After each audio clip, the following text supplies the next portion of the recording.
ನಮಸ್ಕಾರ ಎಲ್ರಿಗೂ, welcome to KPSC times. So ನಾವು ಮೋಸ್ಟ್ ಇಂಪಾರ್ಟೆಂಟ್ ಸ್ಕೀಮ್ಸ್ಗಳನ್ನ ಡಿಸ್ಕಸ್ ಮಾಡ್ಕೊಳ್ಳೋಣ ಈ ಸೀರೀಸಲ್ಲಿ. ಸೊ ನೆಕ್ಸ್ಟ್ ನಮಗೆ PSI ಎಕ್ಸಾಮ್ ಆಗಿರ್ಬೋದು, KS ಎಕ್ಸಾಮು ಎಲ್ಲದಕ್ಕೂ ಕೂಡ ತುಂಬ ಇಂಪಾರ್ಟೆಂಟಾಗಿ ಹೆಲ್ಪ್ಫುಲ್ ಆಗಿರುತ್ತೆ. ಸೊ ಎಲ್ಲ ಸ್ಕೀಮ್ಸಲ್ಲೂ ಕೂಡ ಏನೇನು ಪಾಯಿಂಟ್ಸ್ ಇರುತ್ತೆ ಸ್ಟಾರ್ಟಿಂಗಿಂದ ಅವನ್ನೆಲ್ಲ ನೋಡ್ಕೊಳ್ಳೋಣ.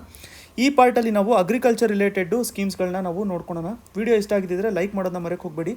ಅದ್ರ ಜೊತೆಗೆ ಇವೆಲ್ಲದ್ರದ್ದು ನಿಮಗೆ PDF ಏನಾದರೂ ಬೇಕಾಗಿದ್ದರೆ ಡಿಸ್ಕ್ರಿಪ್ಷನಲ್ಲಿ ನಮಗೆ ಫೋನ್ ನಂಬರ್ ಇರುತ್ತೆ, ನೀವು ಅದಕ್ಕೆ ವಾಟ್ಸಪ್ ಮಾಡ್ಕೊಂಡಿರ್ಬೋದು.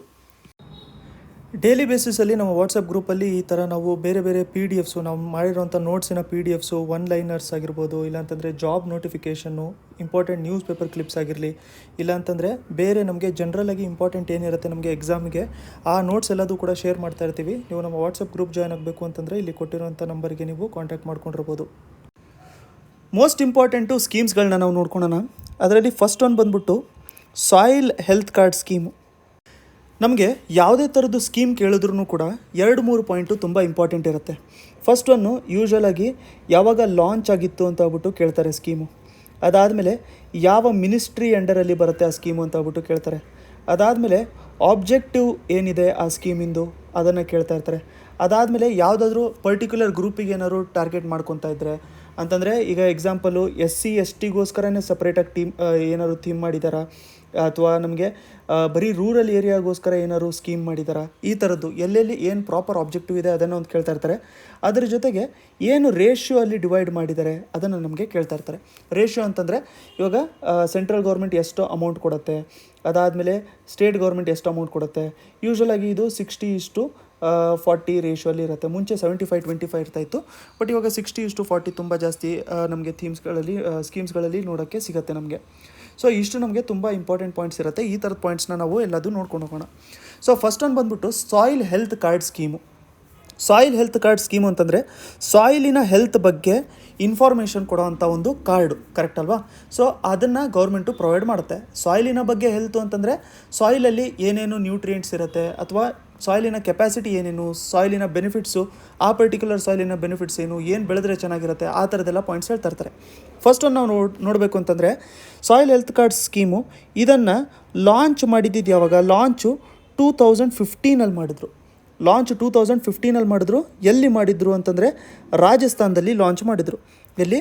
2015 ರಾಜಸ್ಥಾನದಲ್ಲಿ ಇದನ್ನು ಲಾಂಚು ಮಾಡಿದ್ದು. ಸರಿ, ಇವಾಗ ಈ ಸಾಯಿಲ್ ಹೆಲ್ತ್ ಕಾರ್ಡ್ ಅಂತ ಇರುತ್ತಲ್ಲ, ಸೊ ಇವಾಗ ನಮ್ಗೆ ಹೆಂಗೆ ಕ್ರೆಡಿಟ್ ಕಾರ್ಡು, ಡೆಬಿಟ್ ಕಾರ್ಡ್ ಎಲ್ಲ ಇರುತ್ತೆ, ಅದರಲ್ಲಿ ಎಕ್ಸ್ಪೈರಿ ಡೇಟ್ ಅಂತ ಇರುತ್ತೆ. ಅದೇ ಥರ ಈ ಕಾರ್ಡು ಕೂಡ ಪ್ರತಿ 3 ವರ್ಷಕ್ಕೊಂದ್ಸರಿ ಇಶ್ಯೂ ಮಾಡ್ತಾರೆ. 3 ಇಯರ್ಸಲ್ಲಿ ಇಶ್ಯೂ ಮಾಡಿರ್ತಾರೆ. 3 ಇಯರ್ಸಿಗೆ ಒಂದು ಸರಿ ಇದನ್ನು ಕಾರ್ಡನ್ನು ಇಶ್ಯೂ ಮಾಡ್ಕೊತಾ ಇರ್ತಾರೆ. ಇನ್ನೊಂದು ಸರಿ ನ್ಯೂಟ್ರಿಯೆಂಟ್ಸಿಂದು ಡೆಫಿಷಿಯನ್ಸಿ ಎಲ್ಲ ನೋಡಿಕೊಂಡು ಇಶ್ಯೂ ಮಾಡ್ತಾ ಇರ್ತಾರೆ. ಮಿನಿಸ್ಟ್ರಿ ನೋಡಬೇಕು ಅಂತಂದರೆ ಮಿನಿಸ್ಟ್ರಿ ಆಫ್ ಅಗ್ರಿಕಲ್ಚರ್ ಅಂಡರಲ್ಲಿ ಬರುತ್ತೆ. ಯಾವುದು? ಮಿನಿಸ್ಟ್ರಿ ಆಫ್ ಅಗ್ರಿಕಲ್ಚರ್ ಅಂಡರಲ್ಲಿ ಈ ಸ್ಕೀಮು ಬರೋವಂಥದ್ದು. ನೆಕ್ಸ್ಟ್ ಪಾಯಿಂಟು ಯಾವುದಕ್ಕೋಸ್ಕರ ಇರೋವಂಥದ್ದು ಇದು ಅಂತಂದರೆ ನ್ಯೂಟ್ರಿಯೆಂಟ್ಸ್ಗಳ ಸ್ಟೇಟಸ್ ಹೇಳೋದಕ್ಕೆ. ನ್ಯೂಟ್ರಿಯೆಂಟ್ಸ್ ಸ್ಟೇಟಸ್ ಯಾವುದ್ರದ್ದು? ಸಾಯಿಲಿಂದು ನ್ಯೂಟ್ರಿಯೆಂಟ್ ಸ್ಟೇಟಸ್ಸು. ಈಗ ಎಕ್ಸಾಂಪಲ್ಲು ನಾವು ನೋಡ್ಕೋಬೇಕು ಅಂತಂದರೆ, ಈಗ ನಾರ್ತ್ ಕರ್ನಾಟಕದಲ್ಲಿ ಎಕ್ಸಾಂಪಲು ಬ್ಲ್ಯಾಕ್ ಸಾಯಿಲ್ ತುಂಬ ಜಾಸ್ತಿ ಇದೆ. ಬ್ಲ್ಯಾಕ್ ಸಾಯಿಲಲ್ಲಿ ಏನೇನು ಬೆಳಿಬೋದು ನಾವು, ಅದರ ಲಿಸ್ಟು ಬೇರೆ ಇರುತ್ತೆ. ಅದೇ ಥರ ನಾವು ರೆಡ್ ಸಾಯಿಲ್ ನೋಡಬೇಕು ಅಂತಂದರೆ ಅದರಲ್ಲಿ ಬೇರೆ ಇರುತ್ತೆ. ಲ್ಯಾಟ್ರೇಟ್ ಸಾಯಿಲ್ ನೋಡಬೇಕು ಅಂತಂದರೆ ಅದರಲ್ಲಿ ಬೇರೆ ಇರುತ್ತೆ. ಆಲ್ಯುವೇಲ್ ಸಾಯಿಲ್ ನೋಡಬೇಕು ಅಂತಂದರೆ ಅದರಲ್ಲಿ ಬೇರೆ ಇರುತ್ತೆ. ಸೊ ಆ ಸಾಯಿಲಲ್ಲೂ ಕೂಡ ಮಿಕ್ಸ್ಚರ್ ಆಗಿಬಿಟ್ಟು ಬೇರೆ ಬೇರೆ ಥರ ಕೆಪಾಸಿಟಿ ಇರುತ್ತಲ್ಲ.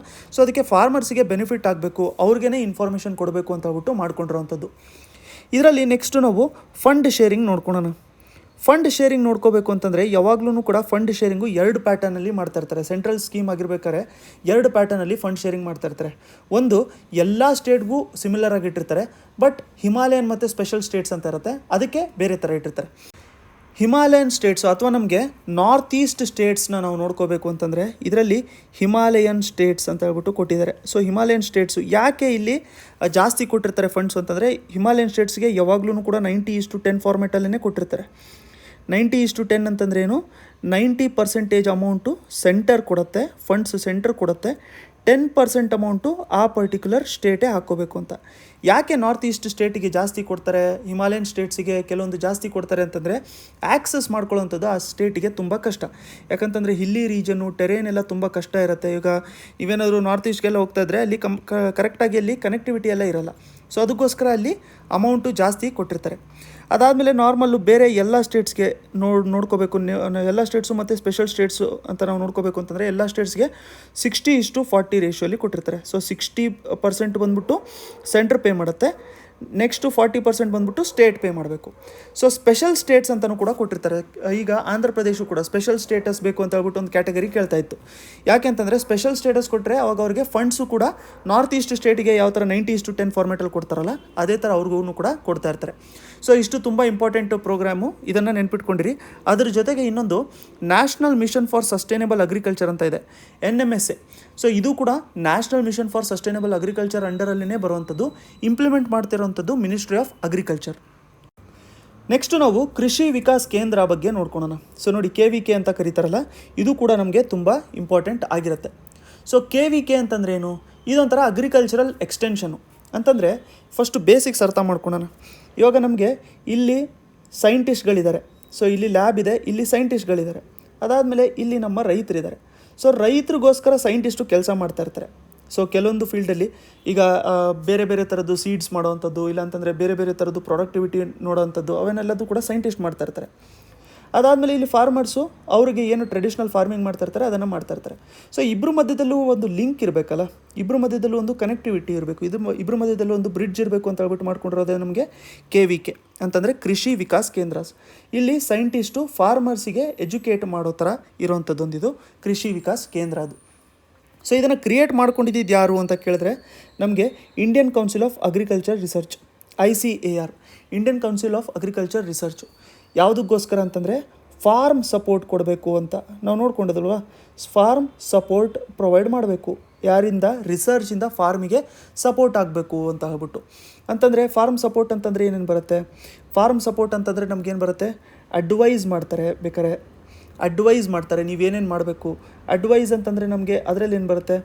ಕ್ಲೈಮೇಟ್ ರೆಸಿಲಿಯಂಟ್ ರಿಲೇಟೆಡ್ ನಮಗೆ ಕ್ರಾಪ್ಸ್ ಬಗ್ಗೆ ಹೇಳೋವಂಥದ್ದು, ಇಲ್ಲಾಂತಂದರೆ ಟೆಕ್ನಾಲಜೀಸ್ ಬಗ್ಗೆ ಹೇಳೋವಂಥದ್ದು, ಇನ್ನೊಂದು ನಮಗೆ ಟ್ರೈನಿಂಗ್ಗಳನ್ನ ಕಂಡಕ್ಟ್ ಮಾಡೋವಂಥದ್ದು, ಟ್ರೈನಿಂಗ್ ಪ್ರೋಗ್ರಾಮ್ಸ್ನ ಕಂಡಕ್ಟ್ ಮಾಡ್ಕೊಳ್ಳೋವಂಥದ್ದು, ಅದಾದಮೇಲೆ ಫಾರ್ಮ್ ಟೆಸ್ಟಿಂಗ್ ಮಾಡೋವಂಥದ್ದು, ಇವೆಲ್ಲದನ್ನೂ ಕೂಡ ಏನು ಮಾಡ್ತಾರೆ?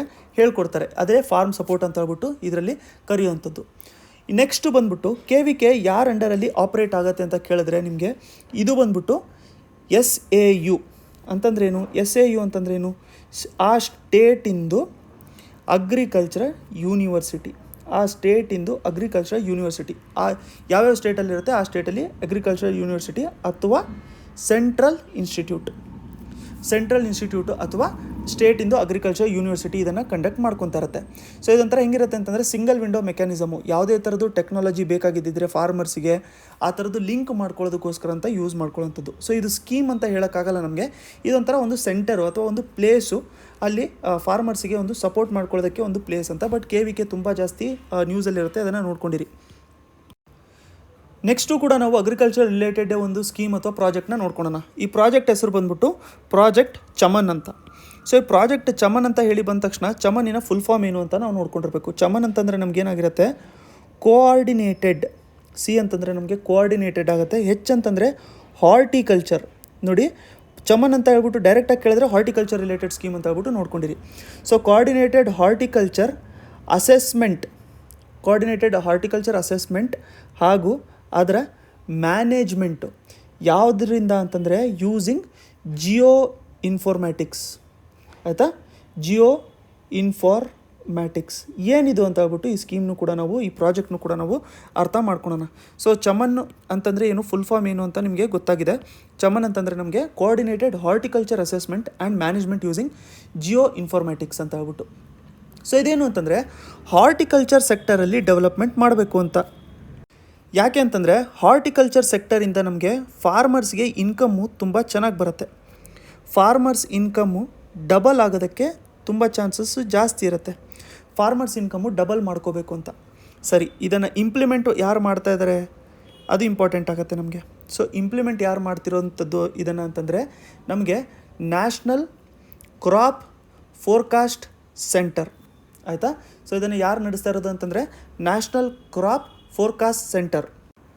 ನ್ಯಾಷನಲ್ ಕ್ರಾಪ್ ಫೋರ್ಕಾಸ್ಟ್ ಸೆಂಟರ್ ಬಂದ್ಬಿಟ್ಟು ರಿಮೋಟ್ ಸೆನ್ಸಿಂಗ್ ಟೆಕ್ನಾಲಜಿನ ಯೂಸ್ ಮಾಡಿಕೊಂಡು ಇದನ್ನು ಮಾರ್ಚ್ 2018 ಎಲ್ಲ ಸ್ಟೇಟಲ್ಲೂ ಕೂಡ ಕಂಪ್ಲೀಟ್ ಮಾಡ್ಕೋಬೇಕು ಅಂತ ಹೇಳ್ಬಿಟ್ಟು ಅಂದ್ಕೊಂಡಿದ್ದಿತ್ತು.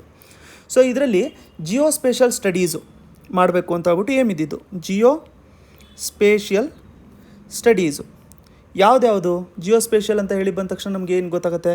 ಕ್ರಾಪಲ್ಲಿ ಇಂಟೆನ್ಸಿಫಿಕೇಷನ್ ಯಾವ ಥರ ಮಾಡ್ಕೊಳ್ಳೋವಂಥದ್ದು, ಕ್ರಾಪ್ ಇಂಟೆನ್ಸಿಫಿಕೇಷನ್ ಆಗಿರ್ಬೋದು, ಅದಾದಮೇಲೆ ಆಕ್ವಾ ಹಾರ್ಟಿಕಲ್ಚರು. ಸೊ ಇವೆಲ್ಲದನ್ನೂ ಕೂಡ ಡೆವಲಪ್ ಮಾಡಿ ಕ್ರಾಪ್ ಪ್ರೊಡಕ್ಷನ್ನ ಜಾಸ್ತಿ ಮಾಡಬೇಕು ಅಂತ ಹೇಳ್ಬಿಟ್ಟು ಅಂದ್ಕೊಂಡಿದ್ದು. ಸೊ ಪ್ರಾಜೆಕ್ಟ್ ಚಮನ್ ಅಂತ ಹೇಳಿ ಬಂದ ತಕ್ಷಣ ನಮಗೆ ಇದು ಹಾರ್ಟಿಕಲ್ಚರ್ ರಿಲೇಟೆಡ್ ಸ್ಕೀಮ್ ಅಂತ ಹೇಳ್ಬಿಟ್ಟು ನೆನ್ಪಿಟ್ಕೊಂಡಿರಿ. ನೆಕ್ಸ್ಟ್ ನಾವು ಅಗ್ರಿಕಲ್ಚರ್ ರಿಲೇಟೆಡ್ ಒಂದು ಪ್ರಾಜೆಕ್ಟ್ ಅಥವಾ ಸ್ಕೀಮ್ ನೋಡ್ಕೋಬೇಕು ಅಂತಂದರೆ ಮೇರಾ ಗಾಂವ್ ಮೇರಾ ಗೌರವ್ ಅಂತ. ಸೊ ಮೇರಾ ಗಾಂವ್ ಮೇರಾ ಗೌರವ್ ಈ ಸ್ಕೀಮ್ ಏನು ಅಂತಂದರೆ ಇದರಲ್ಲಿ ಏನು ಮಾಡ್ತಿದ್ರು ಅಂತಂದರೆ ಸೈಂಟಿಸ್ಟ್ಗಳನ್ನ ಸೆಲೆಕ್ಟ್ ಮಾಡ್ಕೊತಿದ್ರು. ಸೈಂಟಿಸ್ಟ್ಗಳಿಗೆ ಏನು ಹೇಳ್ತಿದ್ರು ಅಂತಂದರೆ ನಿಮಗೆ ಬೇಕಾಗಿರುವಂಥ ವಿಲೇಜಸ್ನ ಸೆಲೆಕ್ಟ್ ಮಾಡ್ಕೊಳ್ಳಿ, ನಿಮಗೆ ಬೇಕಾಗಿರುವಂಥ ಹಳ್ಳಿಗಳನ್ನ ಸೆಲೆಕ್ಟ್ ಮಾಡ್ಕೊಳ್ಳಿ. ಅದಾದಮೇಲೆ ಆ ಹಳ್ಳಿಗಳಲ್ಲಿ ಏನು ಮಾಡಿ ಅಂತಂದರೆ ಫಾರ್ಮರ್ಸಿಗೆ ಇನ್ಫಾರ್ಮೇಷನ್ನ ಪ್ರೊವೈಡ್ ಮಾಡಿ. ಯಾವುದ್ರ ರಿಲೇಟೆಡ್ಡು, ಟೆಕ್ನಿಕಲ್ ರಿಲೇಟೆಡ್ ಇನ್ಫಾರ್ಮೇಷನ್ ಆಗಿರ್ಬೋದು, ಅದಾದಮೇಲೆ ಬೇರೆ ಮಿಸ್ಲೇನಿಯಸ್ ಇನ್ಫಾರ್ಮೇಷನ್ನು ಏನು ಬೇರೆ ಕ್ರಾಪ್ ರಿಲೇಟೆಡ್ ಬೇರೆ ಇನ್ಫಾರ್ಮೇಷನ್ ಏನು ಬೇಕು ಆ ಥರದ ಇನ್ಫಾರ್ಮೇಷನ್ನ ನೀವು ಪ್ರೊವೈಡ್ ಮಾಡಿ. ಸೊ ಸೈಂಟಿಸ್ಟ್ಗಳಿಗೇ ಹೇಳೋದು, ನೀವೇ ಸೆಲೆಕ್ಟ್ ಮಾಡ್ಕೊಳ್ಳಿ ವಿಲೇಜಸ್ಸು, ಅದಾದಮೇಲೆ ಅವರಿಗೆ ಇನ್ಫಾರ್ಮೇಷನ್ನ ಪ್ರೊವೈಡ್ ಮಾಡ್ಕೊಂಡಿರಿ ಅಂತ ಹೇಳ್ಬಿಟ್ಟು ಹೇಳಿರೋವಂಥದ್ದು. ಸೊ ಇದನ್ನು ಯಾವ ಸೈಂಟಿಸ್ಟು ಅಂತಂದರೆ ಈ ಸೈಂಟಿಸ್ಟು ICAR ನಾವು ಮುಂಚೆ ನೋಡ್ಕೊಂಡವಲ್ಲ, Indian council of agricultural research. So Indian council of agriculture research, ಅದಾದಮೇಲೆ ಸ್ಟೇಟ್ ಅಗ್ರಿಕಲ್ಚರ್ ಯೂನಿವರ್ಸಿಟೀಸ್ಗಳಿರುತ್ತಲ್ಲ ಅಲ್ಲಿ ಇರೋವಂಥ ಸೈಂಟಿಸ್ಟ್ಗಳು ಏನು ಮಾಡ್ಕೋಬೇಕು ಅಂತಂದರೆ ಸೆಲೆಕ್ಟ್ ಮಾಡ್ಕೋಬೇಕು ಅಂತ ಹೇಳ್ಬಿಟ್ಟು ಹೇಳಿದಿದ್ರು. ಅದ್ರ ಜೊತೆಗೆ ಇವರು ಕೃಷಿ ವಿಕಾಸ್ ಕೇಂದ್ರಾಸ್ ಅಂತ ನಾವು ನೋಡ್ಕೊಂಡವಲ್ಲ, ಈ ಕೃಷಿ ವಿಕಾಸ್ ಕೇಂದ್ರ ಆಗಿರ್ಬೋದು, ಇನ್ನೊಂದು ಬರುತ್ತೆ ಆತ್ಮ ಅಂತ ಬರುತ್ತೆ. ಆತ್ಮ ಅಂತಂದರೆ ಅಗ್ರಿಕಲ್ಚರ್ ಟೆಕ್ನಾಲಜಿ ಮ್ಯಾನೇಜ್ಮೆಂಟ್ ಏಜೆನ್ಸಿ ಅಂತ. ಸೊ ಇಲ್ಲಿ ಇವ್ರ ಜೊತೆನೂ ಕೂಡ ಇವರ ಹೆಲ್ಪು ಕೂಡ ತೊಗೊಂಡು ಫಂಕ್ಷನ್ ಮಾಡ್ಕೋಬೋದು. ಸೊ ಆ ಥರ ಒಂದು ಮೇರಾ ಗಾಂವ್ ಮೇರಾ ಗೌರವ್ ಅಂತಂದರೆ ಸೈಂಟಿಸ್ಟು ಸೆಲೆಕ್ಟ್ ಮಾಡ್ಕೊಳ್ಳೋಂಥದ್ದು ವಿಲೇಜಸ್ಸು ಫಾರ್ಮರ್ಸಿಗೆ ಸಪೋರ್ಟ್ ಮಾಡ್ಕೊಳ್ಳೋದಕ್ಕೋಸ್ಕರ, ಇನ್ಫಾರ್ಮೇಷನ್ ಪ್ರೊವೈಡ್ ಮಾಡ್ಕೊಳ್ಳೋದಕ್ಕೋಸ್ಕರ. ಮೋಸ್ಟ್ ಇಂಪಾರ್ಟೆಂಟ್ ಸ್ಕೀಮ್ ನಮಗೆ ಅಗ್ರಿಕಲ್ಚರಲ್ಲಿ ಪ್ರಧಾನ ಮಂತ್ರಿ ಕೃಷಿ ಸಿಂಚಾಯಿ ಯೋಜನಾ ಅಂತ. ಸೊ ಪ್ರಧಾನ ಮಂತ್ರಿ ಕೃಷಿ ಸಿಂಚಾಯಿ ಯೋಜನಾ ಅಂತ ಹೇಳಿ ಬಂದ ತಕ್ಷಣ ನಿಮಗೆ 2 ಆಬ್ಜೆಕ್ಟಿವ್ಗಳನ್ನ ನೀವು ಅಲ್ಲೇ ನೋಟ್ ಮಾಡ್ಕೊಂಡಿರಿ. ಸೊ 2 ಆಬ್ಜೆಕ್ಟಿವ್ಗಳು ಏನೇನಿದ್ದಾವೆ ಅಂತಂದರೆ ಫಸ್ಟ್ ಒಂದು ಬಂದ್ಬಿಟ್ಟು ಇರಿಗೇಷನು ಕಂಪ್ಲೀಟಾಗಿ ಇರಿಗೇಷನ್ ಪ್ರೊವೈಡ್ ಮಾಡಬೇಕು ಅಂತ, ಇರಿಗೇಷನಿನ ಕವರೇಜು ತುಂಬ ಜಾಸ್ತಿ ಮಾಡ್ಕೋಬೇಕು ಅಂತ. ಇನ್ನೊಂದು ಪಾಯಿಂಟ್ ಏನು ಅಂತಂದರೆ ವಾಟರ್ ಯೂಸ್. ಸೊ ವಾಟರ್ ಯೂಸಲ್ಲಿ ಎಫಿಷಿಯನ್ಸಿ ಇರಬೇಕು ಅಂತ, ಸೊ 2 ಏನು ಪಾಯಿಂಟು ಅಂತಂದರೆ ಇರಿಗೇಷನು ಮತ್ತು ಇನ್ನೊಂದು ವಾಟರ್ ಯೂಸಲ್ಲಿ ಎಫಿಷಿಯನ್ಸಿ ಇರಬೇಕು ಅಂತ. ಮುಂಚೆ ತುಂಬಾ ಜಾಸ್ತಿ ಸ್ಕೀಮ್ಸ್ಗಳು ನಡೀತಾ ಇತ್ತು ಅಂತಂದರೆ ಆಕ್ಸಲರೇಟೆಡ್ ಇರಿಗೇಷನ್ ಬೆನಿಫಿಟ್ ಪ್ರೋಗ್ರಾಮ್ ಅಂತ ಇತ್ತು. ಸೊ ಇಲ್ಲಿ ಹಂಗೆ ಸೈಡಲ್ಲಿ ಬರ್ತಿರ್ತೀನಿ ನೋಡಿ ಒಂದು ಸರಿ. ಓಕೆ, ಸೊ ಇಲ್ಲಿ ನೋಡಿ ಆಕ್ಸಲರೇಟೆಡ್ ಇರಿಗೇಷನ್ ಬೆನಿಫಿಟ್ ಪ್ರೋಗ್ರಾಮ್ ಅಂತ ಇತ್ತು. ಇದು ಮಿನಿಸ್ಟ್ರಿ ಆಫ್ ವಾಟರ್ ರಿಸೋರ್ಸ್ ಅಂಡರಲ್ಲಿ ಬರ್ತಾಯಿತ್ತು. ಅದಾದಮೇಲೆ ಇನ್ನೊಂದು ಬಂದ್ಬಿಟ್ಟು integrated watershed management programme ಅಂತ ಇತ್ತು. ಅದಾದಮೇಲೆ ಇನ್ನೊಂದು ಬಂದ್ಬಿಟ್ಟು ನಮಗೆ on farm water management. So ಇವೆಲ್ಲದೂ ಕೂಡ ನಮಗೆ ವಾಟರ್ ಮ್ಯಾನೇಜ್ಮೆಂಟ್ ರಿಲೇಟೆಡೇ ಇತ್ತು. ವಾಟರ್ ಮ್ಯಾನೇಜ್ಮೆಂಟು ಇರಿಗೇಷನ್ ರಿಲೇಟೆಡೇ ನಮಗೆ ಇದ್ದಿರೋವಂಥದ್ದು, ಬಟ್ ಬೇರೆ ಬೇರೆ ಡಿಪಾರ್ಟ್ಮೆಂಟಲ್ಲಿತ್ತು. ಇದನ್ನು ನಾವು ನೋಡ್ಕೋಬೇಕು ಅಂತಂದರೆ ಇದು ನಮಗೆ ಡಿಪಾರ್ಟ್ಮೆಂಟ್ ಆಫ್ ಅಗ್ರಿಕಲ್ಚರಲ್ಲಿ ಬರೋದು. ಅದಾದಮೇಲೆ ಇದು ಬಂದ್ಬಿಟ್ಟು ನಮಗೆ ರೂರಲ್ ಡೆವಲಪ್ಮೆಂಟ್ ಅಂಡರಲ್ಲಿ ಬರೋದು. ಅದಾದಮೇಲೆ AIBP ಇದು ಬಂದ್ಬಿಟ್ಟು ನಮಗೆ ವಾಟರ್ ರಿಸೋರ್ಸು ಇದರಲ್ಲಿ ಬರೋದು. ಸೊ ಏನು ಮಾಡಿದ್ರು ಅಂತಂದರೆ ಈ ಎಲ್ಲ ಸ್ಕೀಮ್ಸ್ಗಳನ್ನೂ ಕೂಡ ಒಂದೇ ಕಡೆ ಕಲೆಕ್ಟ್ ಮಾಡಿಕೊಂಡು ಆ ಸ್ಕೀಮಿಗೆ ಹೆಸರೇನಿಟ್ರು ಅಂತಂದರೆ ಪ್ರಧಾನ ಮಂತ್ರಿ ಕೃಷಿ ಸಿಂಚಾಯಿ ಯೋಜನಾ ಅಂತ ಹೇಳ್ಬಿಟ್ಟು ಇಟ್ಟರು. ಸೊ ಎಲ್ಲದ್ರದ್ದು ಮಿಕ್ಸ್ ಮಾಡಿಬಿಟ್ಟು ಒಂದು ಕಡೆ ಇಟ್ಟಿರೋವಂಥದ್ದು ಸೇಮ್ ಆಗೇ ಇರುತ್ತೆ. ಸೊ ಇಂಪ್ಲಿಮೆಂಟೇಷನು ಕೂಡ ಇದ್ರದ್ದು ಯಾವ ಥರ ಮಾಡ್ತಾ ಇರ್ತಾರೆ ಅಂತಂದರೆ, ಸೊ ಇದು ಫಸ್ಟ್ ಪಾಯಿಂಟ್ ಆಯಿತು. ಇಂಪ್ಲಿಮೆಂಟೇಷನ್ ಇದರಲ್ಲಿ ಏನು ಮಾಡ್ತಾ ಇರ್ತಾರೆ, ಇದರಲ್ಲಿ ನೋಡಿ ಫಸ್ಟೊಂದು ಸ್ಟೇಟ್ ಇರಿಗೇಷನ್ ಪ್ಲ್ಯಾನ್ ಕೊಟ್ಟಿರ್ತಾರೆ. ಸ್ಟೇಟ್ ಇರಿಗೇಷನ್ ಪ್ಲ್ಯಾನ್ ಯಾಕಂತಂದರೆ ಪ್ರತಿಯೊಂದು ಸ್ಟೇಟಿಂದು ಜಾಗ್ರಫಿ ಬೇರೆ ಬೇರೆ ಥರ ಇರುತ್ತೆ. ಸೊ ಅದಕ್ಕೆ ಸ್ಟೇಟ್ ಇರಿಗೇಷನ್ ಪ್ಲ್ಯಾನು ಮತ್ತು ಆ ಸ್ಟೇಟಲ್ಲಿ ಇರುವಂಥ ಡಿಸ್ಟ್ರಿಕ್ಟ್ ಇರುತ್ತಲ್ಲ ಆ ಡಿಸ್ಟ್ರಿಕ್ಟ್ ವೈಸು ಕೂಡ ಇರಿಗೇಷನ್ ಪ್ಲ್ಯಾನ್ ಕೊಟ್ಟಿರ್ತಾರೆ. ಅಂತಂದರೆ ಎಲ್ಲದಕ್ಕೂ ಕೂಡ ಬೇರೆ ಬೇರೆ ಥರ ಇರುತ್ತೆ. ಕಂಪ್ಲೀಟಾಗಿ ಡಿಸೆಂಟ್ರಲೈಸ್ ಮ್ಯಾನರಲ್ಲಿ ಮಾಡ್ತಾ ಇರೋಂಥದ್ದು ಬಾಟಮ್ ಅಪ್ ಅಪ್ರೋಚ್ ಅಂತ ಹೇಳ್ಬಿಟ್ಟು ಕರೀತಾರೆ ಇದನ್ನು. ಇದಕ್ಕೋಸ್ಕರ ಒಂದು ಮೈಕ್ರೋ ಇರಿಗೇಷನ್ ಫಂಡು ಕೂಡ ಮಾಡಿದ್ರು. ಈ ಫಂಡಲ್ಲಿ ಸ್ಟಾರ್ಟಿಂಗಲ್ಲೇ ನಿಯರ್ಲಿ ಒಂದು 5,000 crore ಅಷ್ಟು ಇಟ್ಟಿದ್ದರು. ಈ 5,000 crore ಕೂಡ ನಬಾರ್ಡಿಂದ ಬಂದಿರೋವಂಥದ್ದು. ಅದ್ರ ಜೊತೆಗೆ ನಬಾರ್ಡಿಗೆ ಹೇಳಿದರು ಇದನ್ನು. ಸೊ ನ್ಯಾಷನಲ್ ಅಗ್ರಿಕಲ್ಚರ್ ಬ್ಯಾಂಕ್ ಇದು ಒಂಥರ ನಬಾರ್ಡ್ ಒಂಥರ ಏಪೆಕ್ಸ್ ಬ್ಯಾಂಕು. ಇವಾಗ ಕೋರ್ಟ್ಗಳಲ್ಲಿ ಟಾಪ್ ಮೋಸ್ಟ್ ಕೋರ್ಟ್ ಬಂದ್ಬಿಟ್ಟು ಸುಪ್ರೀಂ ಕೋರ್ಟ್ ಅಲ್ಲ. ಸೊ ಅದೇ ಥರ ನಮಗೆ ಅಗ್ರಿಕಲ್ಚರ್ ರಿಲೇಟೆಡ್ ಏನಾದ್ರು ಡೆವಲಪ್ಮೆಂಟ್ ಆಗಬೇಕು ಅಂತಂದರೆ ನಬಾರ್ಡ್ ಬ್ಯಾಂಕೇ ಟಾಪ್ ಮೋಸ್ಟ್ ಇರೋವಂಥದ್ದು. ಸೊ ನಬಾರ್ಡ್ ಬ್ಯಾಂಕ್ ಏನು ಮಾಡ್ತಿತ್ತು ಅಂತಂದರೆ ಲೋನ್ ಫೆಸಿಲಿಟೀಸ್ನ ಪ್ರೊವೈಡ್ ಮಾಡ್ತಾ ಇತ್ತಿತ್ತು. ಯಾರಿಗೆ ಲೋನ್ಸ್ ಫೆಸಿಲಿಟೀಸು? ಸ್ಟೇಟ್ ಗೌರ್ಮೆಂಟ್ಸ್ಗಳಿಗೆ ಲೋನ್ ಫೆಸಿಲಿಟೀಸ್ನ ಪ್ರೊವೈಡ್ ಮಾಡ್ಕೊತಾ ಇರ್ತಿತ್ತು. ಅಂತಂದರೆ ರಿಸೋರ್ಸ್ನ ನೀವಿನ್ನು ಮೊಬಿಲೈಸ್ ಮಾಡಿ, ಅದ್ರ ಜೊತೆಗೆ ಆ್ಯನ್ಯುವಲ್ ಟಾರ್ಗೆಟ್ಗಳನ್ನ ಕೊಡ್ತಾಯಿತ್ತು. ಸೊ ಈ ಟಾರ್ಗೆಟ್ಗಳನ್ನೆಲ್ಲ ಅಚೀವ್ ಮಾಡ್ಕೋಬೇಕು ಅಂತ. ಇದರಲ್ಲಿ ಮೋಸ್ಟ್ ಇಂಪಾರ್ಟೆಂಟ್ ಪಾಯಿಂಟ್ ಏನು ಅಂತಂದರೆ ಒಂದು ಸ್ಲೋಗನ್ ಇದೆ. ಏನಿದೆ ಅಂತಂದರೆ per drop more crop, per drop more crop ಅಂತಂದರೆ ವಾಟರ್ ಎಫಿಷಿಯನ್ಸಿ ತುಂಬ ಜಾಸ್ತಿ ಇರಬೇಕು ಅಂತ ಹೇಳ್ಬಿಟ್ಟು, ಅದಕ್ಕೆ ಪ್ರಧಾನಮಂತ್ರಿ ಕೃಷಿ ಸಿಂಚಾಯಿ ಯೋಜನಾ ಅಂತ ಹೇಳ್ಬಿಟ್ಟು. So one of the most important scheme ಇದು, ಇರಿಗೇಷನ್ ರಿಲೇಟೆಡ್ ಅಂತ ಹೇಳ್ಬಿಟ್ಟು ನೀವು ನೆನ್ಪಿಟ್ಕೊಂಡಿರಿ. ನೆಕ್ಸ್ಟು ಅಗ್ರಿಕಲ್ಚರ್ ರಿಲೇಟೆಡ್ ಸ್ಕೀಮ್ ಯಾವುದು ಅಂತಂದರೆ ನ್ಯಾಷನಲ್ ಬಂಬೂ ಮಿಷನ್ ಅಂತ. So national bamboo machine one of the most important schemes. ಅದಕ್ಕೆ ನೀವು ಲಾಸ್ಟ್ 2-3 ಇಯರ್ಸ್ UPSC ನೋಡ್ಕೊಂಡಿದ್ರೆ ಅದು ರಿಲೇಟೆಡು ಬ್ಯಾಂಬೂ ರಿಲೇಟೆಡ್ ಕ್ವೆಶನ್ಸ್ ಅಂತೂ ನಮಗೆ ಕೇಳ್ತಾ ಇದ್ದಾರೆ. ಯಾಕೆ ಅಂತಂದರೆ ಫಾರ್ಮರ್ಸಿಗೆ ಇನ್ಕಮ್ಮು ಸಪ್ಲಿಮೆಂಟ್ ಮಾಡಬೇಕು ಅಂತ. ಸೊ ಓವರಾಲ್ ಆಗಿ ನಾವು ಇಡೀ ವರ್ಷ ನಾವು ನೋಡ್ಕೋಬೇಕು ಅಂತಂದರೆ ಫಾರ್ಮರ್ಸು ನಾರ್ಮಲ್ಲು ನಮ್ಗೆ ಆಲ್ಮೋಸ್ಟ್ ಒಂದು 7 ಮಂತ್ಸ್ ಕೆಲಸ ಮಾಡ್ತಾರೆ ಅಂತ ಹೇಳ್ಬಿಟ್ಟು ಅಂದ್ಕೊಳೋಣ ಎಕ್ಸಾಂಪಲು. ಸೊ ಅದಕ್ಕೋಸ್ಕರ ಬೇರೆ ಟೈಮಲ್ಲಿ ಆಫ್ ಸೀಸನ್ ಕೆಲಸ ಮಾಡ್ಕೊಳ್ಳೋದಕ್ಕೋಸ್ಕರ ನಮಗೆ ಇದು MG ನರೇಗಾ ಆಗಿರ್ಬೋದು ಮತ್ತು ಬೇರೆ ಸ್ಕೀಮ್ಸು ತೊಗೊಂಬಂದಿರೋವಂಥದ್ದು ಅಂತಂದರೆ ಎಕ್ಸ್ಟ್ರಾ ಅವ್ರಿಗೆ ಅಡಿಷ್ನಲ್ ಫಂಡ್ಸು ಬರಬೇಕು ಅಂತ ಹೇಳ್ಬಿಟ್ಟು. ಸೊ ಅದಕ್ಕೆ ಅವ್ರಿಗೆ ಸಪೋರ್ಟ್ ಮಾಡಬೇಕು, ಅಡಿಷ್ನಲ್ ಫಂಡಲ್ಲಿ ಸಪ್ಲಿಮೆಂಟ್ ಮಾಡಬೇಕು ಫಾರ್ಮ್ ಇನ್ಕಮಲ್ಲಿ ಅಂತ ಹೇಳ್ಬಿಟ್ಟು centrally sponsored scheme national bamboo ಮಿಷನ್ನು ಸ್ಟಾರ್ಟ್ ಮಾಡ್ಕೊಂಡಿರೋವಂಥದ್ದು. ಒಂಥರ ವ್ಯಾಲ್ಯೂ ಚೈನ್ ಇದು ಬ್ಯಾಂಬೂ ಸೆಕ್ಟರಲ್ಲಿ. ಸೊ ಒಂಥರ ಮಾರ್ಕೆಟಲ್ಲಿ ಲಿಂಕ್ ಮಾಡಿಕೊಂಡು ಗ್ರೋ ಮಾಡ್ಕೊಳ್ಳೋದಕ್ಕೋಸ್ಕರ. ಇದರಲ್ಲಿ ಮೇನು ನಾವು ಅಬ್ಜೆಕ್ಟಿವ್ಸ್ಗಳು ಏನೇನಿದ್ದಾವೆ ಅಂತ ಹೇಳ್ಬಿಟ್ಟು ನಾವು ನೋಡ್ಕೊಳ್ಳೋಣ. ಫಸ್ಟ್ ಒಂದು ಬಂದ್ಬಿಟ್ಟು ಬ್ಯಾಂಬೂ ಪ್ಲ್ಯಾಂಟೇಷನ್ ಇದೆಯಲ್ಲ, ಬ್ಯಾಂಬೂ ಪ್ಲ್ಯಾಂಟೇಷನ್ ಇವಾಗ ಇರೋವಂಥದ್ದು ಏನಿದೆ ಅದರ ಏರಿಯಾನ ಜಾಸ್ತಿ ಮಾಡಬೇಕು ಅಂತ. ಏರಿಯಾ ಇನ್ಕ್ರೀಸ್, ನಾನು ಹಂಗೆ ಕೀವರ್ಡ್ಸಲ್ಲಿ ಬರೆದಿರ್ತೀನಿ, ನೀವು ಓದ್ಕೊಂಡಿರಿ ಅದನ್ನು. ಸೊ ಬ್ಯಾಂಬೂ ಪ್ಲ್ಯಾಂಟೇಷನ್ ಏರಿಯಾ ಏನಿರುತ್ತಲ್ಲ, ಸೊ ಅದರಲ್ಲಿ ನಾನ್ ಫಾರೆಸ್ಟ್ ಗೌರ್ಮೆಂಟು ಮತ್ತು ಪ್ರೈವೇಟ್ ಲ್ಯಾಂಡ್ಸಲ್ಲಿ ಅದರದ್ದು ಏರಿಯಾ ಇನ್ನೂ ಸ್ವಲ್ಪ ಜಾಸ್ತಿ ಮಾಡಬೇಕು ಅಂತ. ಅದ್ರ ಜೊತೆಗೆ ಪೋಸ್ಟ್ ಹಾರ್ವೆಸ್ಟು ಅದರ ಮ್ಯಾನೇಜ್ಮೆಂಟ್ ಏನಿರುತ್ತಲ್ಲ, ಸೊ ಪೋಸ್ಟ್ ಹಾರ್ವೆಸ್ಟು ಮ್ಯಾನೇಜ್ಮೆಂಟ್ ಏನಿರುತ್ತಲ್ಲ ಅದನ್ನು ಇಂಪ್ರೂವ್ ಮಾಡಬೇಕು. ಪೋಸ್ಟ್ ಹಾರ್ವೆಸ್ಟ್ ಅದರ ಮ್ಯಾನೇಜ್ಮೆಂಟು ಇಂಪ್ರೂವ್ ಮಾಡಬೇಕು. ಯಾವ ಥರ ಇಂಪ್ರೂವ್ ಮಾಡ್ಬೋದು ನಾವು ಪೋಸ್ಟ್ ಹಾರ್ವೆಸ್ಟ್ ಮ್ಯಾನೇಜ್ಮೆಂಟು ಅಂತಂದರೆ ಪ್ರಾಸೆಸಿಂಗ್ ಯೂನಿಟ್ಸ್ನ ಮಾಡಿ, ಪ್ರಾಸೆಸಿಂಗ್ ಯೂನಿಟ್ಸು ಮಾಡಿದ್ರೆ ನಾವು ಪೋಸ್ಟ್ ಹಾರ್ವೆಸ್ಟು ಇಂಪ್ರೂವ್ ಮಾಡ್ಕೋಬೋದು. ಅದ್ರ ಜೊತೆಗೆ ಮಾರ್ಕೆಟಲ್ಲಿ ಇನ್ಫ್ರಾಸ್ಟ್ರಕ್ಚರು ಮುಂಚೆನೇ ನಾವು ಫೆಸಿಲಿಟೇಟ್ ಮಾಡ್ಕೊಂಡಿದ್ರೆ ಪೋಸ್ಟ್ ಹಾರ್ವೆಸ್ಟ್ನ ನಾವು ನೋಡ್ಕೊಂಡಿರ್ಬೋದು. ಪೋಸ್ಟ್ ಹಾರ್ವೆಸ್ಟ್ ಅಂತಂದರೆ ಮ್ಯಾನೇಜ್ಮೆಂಟ್, ಅದಾದಮೇಲೆ ಏನು ಮಾಡ್ಕೋಬೇಕು ಅಂತ ಹೇಳ್ಬಿಟ್ಟು. ಅದಾದಮೇಲೆ ಏನು ಮಾಡಬೇಕು ಅಂತಂದರೆ ಪ್ರಾಡಕ್ಟ್ ಡೆವಲಪ್ಮೆಂಟ್ ಅಂತಂದರೆ ಇದರಲ್ಲಿ ರಿಸರ್ಚ್ ಆ್ಯಂಡ್ ಡೆವಲಪ್ಮೆಂಟು ಕೂಡ ಮಾಡ್ತಾ ಇರಬೇಕು. ಇದರಲ್ಲಿ ಬಿಸ್ನೆಸ್ಸು ಯಾವ್ದಾವ್ದು ಇದ್ದಾವೆ ಇದರಲ್ಲಿ ಅದಕ್ಕೂ ಕೂಡ ಸಪೋರ್ಟ್ ಮಾಡಬೇಕು. MSME ಸೆಕ್ಟರು ಇದರಲ್ಲಿ ಇನ್ನೂ ಸ್ವಲ್ಪ ಜಾಸ್ತಿ ಎಕ್ಸ್ಪ್ಯಾಂಡ್ ಆಗಬೇಕು ಅಂತ ಹೇಳ್ಬಿಟ್ಟು ಹೇಳ್ತಾ ಇದ್ದಾರೆ. ಅದ್ರ ಜೊತೆಗೆ ಓವರಾಲ್ ಆಗಿ ನಾವು ನೋಡಬೇಕು ಅಂತಂದರೆ ಬ್ಯಾಂಬೂ ಇಂಡಸ್ಟ್ರೀನ ಡೆವಲಪ್ ಮಾಡಬೇಕು ಅಂತ. ಬ್ಯಾಂಬೂ ಇಂಡಸ್ಟ್ರೀನ ಇದರಲ್ಲಿ ಡೆವಲಪ್ ಮಾಡಬೇಕು ಅಂತ ಹೇಳ್ಬಿಟ್ಟು ಒಂದು ಮೇನು ಏಮ್ ಇಟ್ಕೊಂಡಿರೋವಂಥದ್ದು. ಬ್ಯಾಂಬೂ ಆಗಿರ್ಬೋದು, ಬ್ಯಾಂಬೂ ಬೇಸ್ಡ್ ಪ್ರಾಡಕ್ಟ್ಸು, ಅದಾದಮೇಲೆ ಬೇರೆ ಬೇರೆ ಥರದ್ದು ಇರುತ್ತೆ ಇದರಲ್ಲಿ. ಅಂತಂದರೆ ಸೆಮಿನಾರ್ಸ್ ಮಾಡೋವಂಥದ್ದು, ಅವೇರ್ನೆಸ್ ಕ್ಯಾಂಪೇನ್ ಮಾಡೋವಂಥದ್ದು, ನ್ಯಾಷನಲ್ ಲೆವೆಲಲ್ಲಿ, ಸ್ಟೇಟ್ ಲೆವೆಲಲ್ಲಿ ಈ ಥರದ್ದು ಎಲ್ಲದೂ ಕೂಡ ಮಾಡೋವಂಥದ್ದು ಇದರಲ್ಲಿ ಮೇನ್ ಏಮ್ ಇಟ್ಕೊಂಡಿದ್ರು. ಸೊ ಒಂದು ಸರಿ ನಿಮಗೆ ನ್ಯಾಷನಲ್ ಬ್ಯಾಂಬೂ ಮಿಷನ್ ಅಂತಂದರೆ ಇದೊಂದು ಸೆಂಟ್ರಲಿ ಸ್ಪಾನ್ಸರ್ಡ್ ಸ್ಕೀಮ್ ಅಂತ ಹೇಳ್ಬಿಟ್ಟು ನೆನ್ಪಿಟ್ಕೊಂಡಿರಿ. ಅಡಿಷ್ನಲ್ ಇನ್ಕಮ್ ಬರೋದಕ್ಕೋಸ್ಕರ ಇದನ್ನು ಮಾಡ್ಕೊಂಡಿರೋವಂಥದ್ದು.